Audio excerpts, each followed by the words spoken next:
Hello, good morning, and welcome to this Dawn Busters Taste Challenge. Panthers rule says, "Oh, where's Orangey? She's outside. If I let her in, she's going to be trying to climb all over me and get up in my face and distract me." And it's 37 degrees out there, but the cold doesn't bother her really. She's babyish though, wants to be in here all day. Imported Royal Canadian, introduced in 1934. No age statement, 80 proof. It says imported Royal Canadian blended Canadian whiskey, distilled under supervision of the government of the Dominion of Canada, product of Canada. Kind of repeating themselves there, aren't they? Bottled in the United States by Sazerac Company, Frankfort, Kentucky. Ooh. They don't say Buffalo Trace on this bottle, do they? See, with their more obscure brands, they won't use the term Buffalo Trace. They'll just say Frankfort, Kentucky. It's the same distillery. The competitor is Forty Creek Premium Barrel Select, oak aged and crafted for smoothness, Canadian whiskey. Forty Creek Distillery, Ontario, Canada, established 1992. This has been available since the year 2000, and it's owned by Campari of Canada. Well, Campari of Italy, but Campari Group Canada. BC's Beer Reviews, OBC's Beer Reviews. Good morning, Ron. Good morning to you, BC. Y'all know whether it, regardless of if it's a bottle or a can, he's going to be reviewing a beer most often. I don't think I can get that here. Yo, BC. Here meaning where? I've never seen it sold in my parish. We don't have counties in Louisiana. We have parishes. I've only seen it on the west bank of the Mississippi River in Jefferson Parish, on Louisiana Highway 18 at Ali and Sons, and on United States Highway 90 business route westbound at Discount Depot, both in Marrero, Louisiana. Never seen it anywhere else. This bottle was $8.99.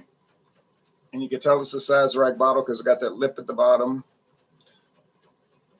It's their standard Sazerac bottle. Now there is an expensive one called it's called Royal Canadian Reserve with a red label, extra age with better ingredients. I've only seen it online. I've never seen it in a store. Sazerac does not promote it, but it's not going to be $8.99 either. Counties here in North Carolina. Oh, that's right, North Carolina. Panthers rule, get it? North Carolina. Carolina Panthers, duh. BC's Beer Review says, "Hi, Panthers." So is it going to be a challenge? No, because 40 Creek has this creme brulee flavor. Somebody on a video review I was watching said it tasted like marshmallows that they caught on fire and they burnt. But that's the same concept, that burnt sugar, the creme brulee. So I said, that's the calling card. That's all you got to look for, and you got it. Now, whether it tastes better or worse than the other product is up to the person tasting it to decide. People have different opinions about beer, wine, and liquor. But some people are fanatics. And it's almost as though their opinion of a beer or a whiskey is the truth. I like this brown bottle. It protects the whiskey from the light. And I like this brown bottle. It protects the whiskey from the light. So I've had run-ins with fanatics on the internet before that instead of saying, well, I think this beer tastes a certain way, or I think this beer is a B, whatever. They frame it as it is. In other words, stating opinions as facts. And I've tried to talk to them about that and say, you're taking an opinion and you're making it into a fact. And that's And I'll say, is that a good way to operate? I mean, a fact would be like Italy is a republic. The Italian Republic, established in 1946. An opinion would be a republic is the best type of government. Well, that's your opinion. Other people would disagree.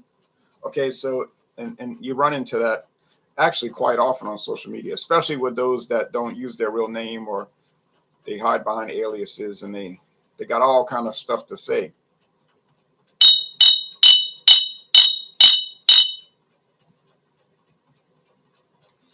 You know those types. All right, this one is darker and this one is lighter. Amber and copper.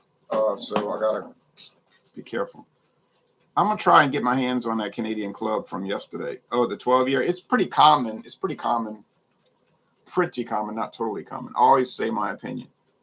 Yeah, my opinion. I do the same thing too. Well, I rated it an 8.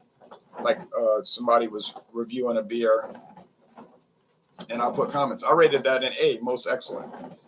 Now notice what I said. I rated it an A, most excellent. I didn't make the comment like this is an A, most excellent. Well, it might be an A to me, may not be an A to them. Now, if I said this is an imperial stout, that's a fact. Some people must have missed that week in school, you know, where they teach facts versus opinions. And remember, they give you that little quiz where there's a statement and you have to put F or O, fact or opinion. Some people didn't take that lesson. Or they're so fanatical that they cannot, in their own mind, understand fact from opinion. In other words, it doesn't make any sense to them. It's like, well, I'm the center of everything. So if I have an idea about something, it has to be a fact. No room for negotiation, no room for discussion.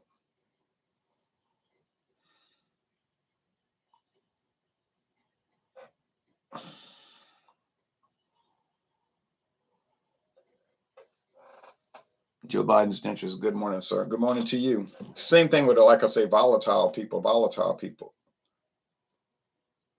They just snap at any moment, you know. I told my friend David, I said, you're volatile because you just want to fly off the handle. But then he'll be sorry later. I'm sorry. I said, yeah, but it's people don't want to be around that. And people will join the internet. They'll join the internet. How you like that? But you know what I'm saying? Like they'll join alcohol legs. A very laid back group where we post photos of beer, wine, liquor, and little news articles, or people will post their video. This is what I think about the product. No, it's laid back. It's nice. But you get volatile people that join, like this one guy. He always took nice photos with food and beer and all, but he was always this close to flying off the handle because, like, maybe he would post a photo. He might post five a day, which to me is too many, but he might post photos all the time. But maybe one time he posted a photo and nobody commented or liked it. Boy, you could tell he was just about to blow up because nobody liked his photo or commented. So then his mind is what? They're ignoring me in this stinking group. Well, you posted 4 other photos and people made comments and liked them. But I said, watch, he's going to quit the group again because he has to have that constant. It's like this constant reassurance, constant contact. It's a good word, constant contact, like Orangey, but she's a cat. She doesn't know any better. He's a human. So he did it again. He quit. But I said, no, I just start slowly taking down all his stuff. Nobody cares, but it's like craziness. Natty Light is good in my opinion. I don't like something. I just keep my mouth shut. I try to stay in my own lane. Yeah, it's another situation where people feel compelled to let everybody know what they don't like. Like somebody might join Alcoholics and post Bud Light. Well, they like Bud Light, Oh no, and then you get these negative Nancys jumping on there. Ooh, and I just delete those comments. It's like, no, if they like Bud Light, let them like it. You don't have to be Mr. Craft Beer Mr. Craft Beer Authority, like you say, jumping into their lane. If there's anything that hurts craft beer, it's that attitude. And it's people just hate that attitude. Like, well, you may not have noticed, but Bud Light is an unacceptable product. It's like Justin Trudeau of beer, Oh, well, you can't do anything about it. This smells like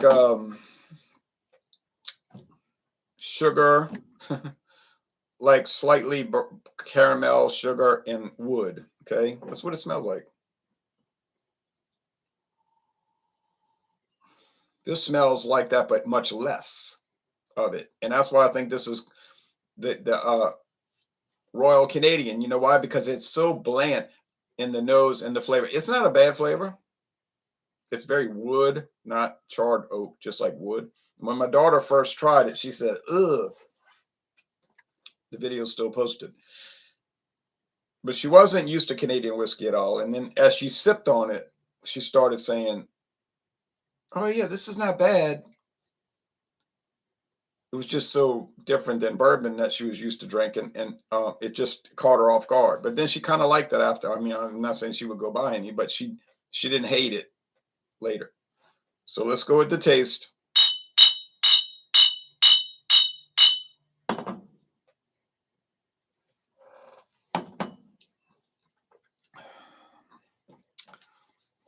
All right, a lot of wood here.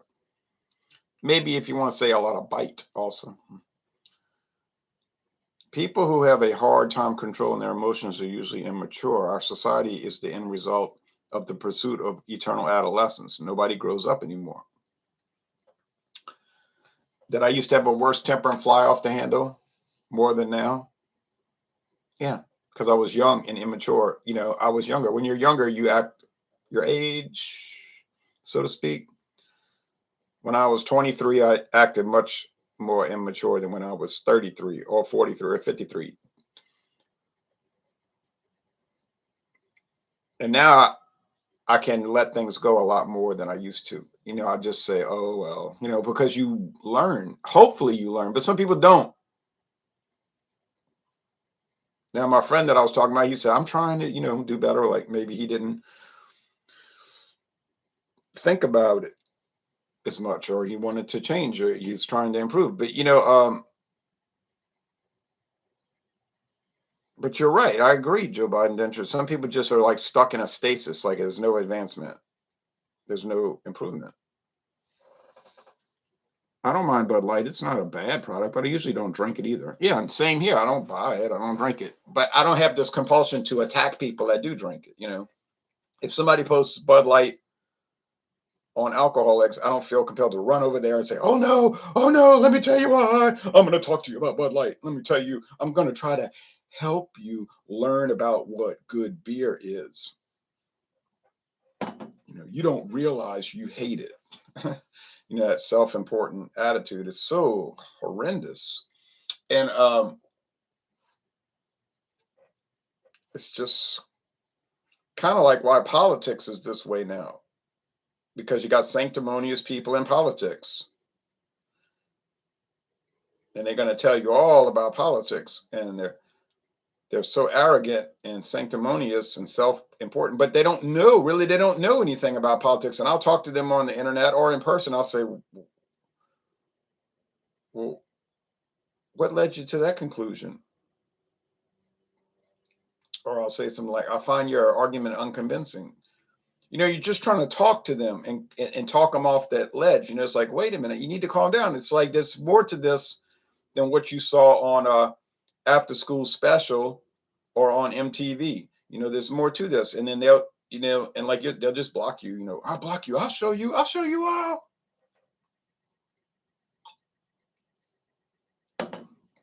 But what have you shown anybody? Well, this is the 40 Creek, the creme brulee. You cannot get around. Now, some people said it's black walnuts. Okay, nuttiness. I can see that. I have no experience with black walnuts. Why it's got to be black walnuts? But I'm saying it's like creme brulee. But if you say black walnuts, I know it. Whatever you want to call it, it's an unusual and distinct and, let's say, unique flavor. I've never tasted this in any Canadian whiskey, any other Canadian whiskey. Actually, I've never tasted this in any whiskey of any type.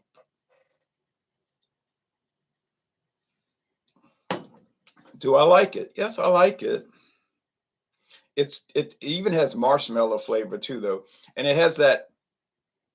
You can buy it in these plastic. It's like marshmallow puff stuff that people put in. It comes in a little plastic jar, and they put it in things are cooking, baking or whatnot. So it kind of has that. Now that might turn you off. You might say, "Oh no, I can't drink. I can't drink Canadian whiskey. Tastes like it's some kind of bakery item, bacon item, sugar baking marshmallow item." And I can understand that, but it's a personal preference thing because some people have a sweet tooth and some people don't, and some people are in between. Like they go either way with it. Doesn't make much difference. Um, it's like if you try to talk about television commercials, some people will scream and call you names, even though you're pointing out a very obvious change in television commercials over the last 2 years. Everybody notices it. Many people, not myself, by the way, are reluctant to mention it. But anybody with any sort of intelligence can see a very clear and abrupt change in television commercials starting around, June 2020. And you have to ask yourself, what does it take to be in a television commercial? Talent, speaking ability, skill, or is it a characteristic of birth of to which no one has control over? I cannot control my birth characteristics. I have brown hair. I didn't say, well, I want to change it. I'm going to dye it blonde. Well, I could do it, but it would still not be. It would not be real. Would not be authentic. I was born a man. Well, I was a baby, a male baby. I could say no. I don't want to be a male. I'm going to be something else. And you could live a fantasy. And then in the attitude I was talking about earlier, you demand everybody else believe it. You have to accept my reality. I'm now not a man. But no, you could. It's like you're making up a fantasy world, and I'm not going along with it. So that's the difference. I'm not cowed by it. People will say you're a right wing, whatever. Yes, that's true, but for a reason, and it's all good reasons. You see, and the same thing with the television commercials. I know even the most dedicated left wing liberal has to notice this. But then they'll say, I'm so full of virtue, I can't even see that. No, you can't see it. Sure. No, you can't see it. You can't see nothing. You never did nothing to nobody. You got somebody else to do it for you. No, no. Get up. Don't get me dirty. I ain't going to kill you, man. I think Canada might be the spark that ignites a revolution against these authoritarian Marxists. I think you're right. It's spreading to France. Whoever thought Canada would be the vanguard of the counter revolution? You know what I mean? Like, of anybody, any country in the world that would not fight for freedom because they're so like deferring to the government. Well, the government wanted to do it, so we got to go along with it, But they now, maybe they've been under the yoke for too long. They stuck with the king in 1775, King George. They fought for king and country in 1812, in 1917, in 1939, and kept the queen until today and have this royal system where, you just go along with the flow. You don't question anything. And I'll be in the Liberal Party, and you can be in the Conservative Party, and we'll all pretty much support the same platform, but we'll argue over little particularities of it. And we'll all just get along. Oh boy, it's going to be great. Hey, oh boy, it's going to be wonderful. But now maybe they're waking up and saying, woof, somebody was hoodwinked, and the somebody was called Canada. Okay, so it could spread to France and Germany, and well, it won't spread to Russia because they've already kind of like they're ahead of the game on that. They have a leader who's saying it is a hoodwink. Yeah. Okay. Yeah, the commercials are outright propaganda at this point. It's blatant. I'm to the right of Attila the Hun, says Joe Biden's. Yeah, that was Billy Tozan, a Louisiana congressman, that made that statement. Like in 1993, he said Rush Limbaugh was right to the right of Attila the Hun. Well, how do you know Attila the Hun was right wing anyway? It's a ridiculous statement to make. Yeah, Trudeau is pretty awful. But he's just he's like the prime example of all of that. He's like the ultimate poster boy of liberal democratic filth. You know what I'm saying? Like, if you made a checklist, everything wrong with left-wing socialist, you know what I'm saying? The New Deal paradigm, which was really started by Woodrow Wilson in 1913. But you know what I'm saying? And then McKinsey and Canada and whatnot. Mackenzie King, I'm talking about. And it would just like, he would be the perfect example of that, And so it's like disrupting the whole, but they never wake up. Like they're so caught up in their own statute. What I mean is they're making statues to themselves. Like they're so much caught up in their self-worship that they don't realize it. They're like, I read an article Friday. They're like Nicolae Ceausescu. They don't even know it's happening until the very end. And then Ceausescu was like, what's going on? It's like, you don't realize the whole country's rising up against you, you fanatic, you murderous killer. And he's like, no, tell those people to shut up. The globalists are trying to start a war over Ukraine. Oh, yeah, well, of course. Hey, what's going on, Ron? B Aviation. Oh, just tasting this, doing this so-called challenge. The deep state. Well, that's just an expression that describes this bureaucratic mechanism that's been running for a long time. So it doesn't really matter who the president is. GOP, Democrat. These people have careers in the government. So they stay in their job for decades, regardless of who the president is. And they just run the operation the way they want to, regardless of what they're told to do. That's how entrenched this mechanism is, this bureaucratic machine. And they just, it could be Trump saying, I want this done, I want that done, or Joe Biden saying, where am I? I'm in the Senate. I'm in the Senate, or whatever they're saying. The machine just continues to run its own momentum at its own perpetual motion. I was reading about King George V. King George V. No, it was Edward VII, the one that was from 1901 to 1910. King of England, Emperor of India, and everything. And it was like he had his own deep state that he had to contend with in England. And he was like, I want this done. Like he was telling somebody, I want this done. And I want it done now, like basically a direct order. And then it was like a month later, why wasn't that done? And it was like they totally ignored what he said. There's like, no, that's not the policy. Or like Kaiser William II, given a direct order in 1914, August 1914. We need to stop this. Oh, no, we can't. Because we got all these protocols we have to follow. It's like he's the emperor, the German emperor. You can't even control Germany, and then so it's the same situation here. Eisenhower warned us, yes, because he realized the same thing. The military-industrial complex. He would give orders and they would be ignored.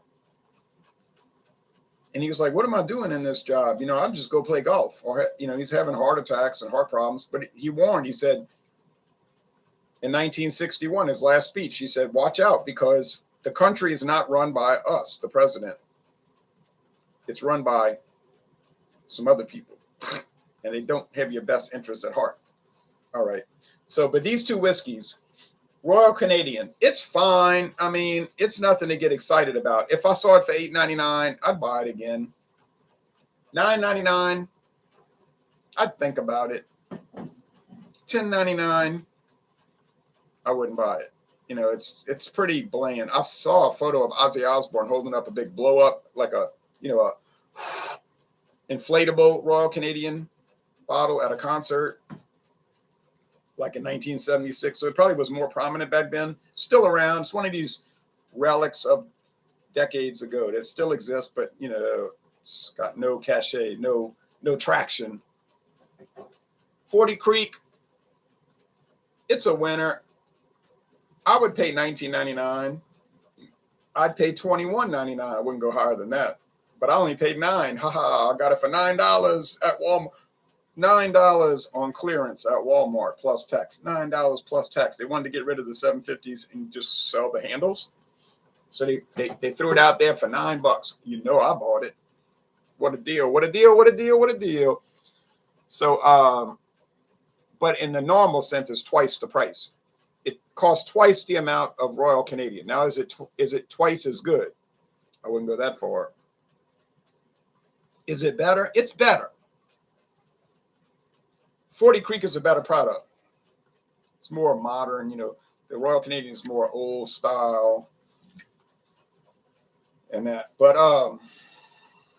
it ain't twice as good. So you have to evaluate how you want to spend your money, you see. Okay, now last comments, and we off to watch the news. Just planned, I'm going to New Orleans in March. Oh, yeah? Well, it's going to be during Lent. Won't be any parades going on, but it might be fun, you know, less hecticness. Big Pharma, Silicon Valley, and the defense contractors run everything, the evil empire, right? Well, that's true. I got Rams 34-27. What about you, Ron? I remember you said you had Cincy win it. Probably Cincinnati, like 24-22. Cincinnati 24-22. Close run thing. Ron, would you agree that pattern recognition is a marker of higher intelligence? Probably. Noticing patterns. Royal Canadian is a household name for sure. It is. I wish the deals you get, Ron. I know. I can't believe I get these deals. It's incredible. Same, BC. It's unbelievable what we get here. All right, I got to go watch the news. Bye, everybody.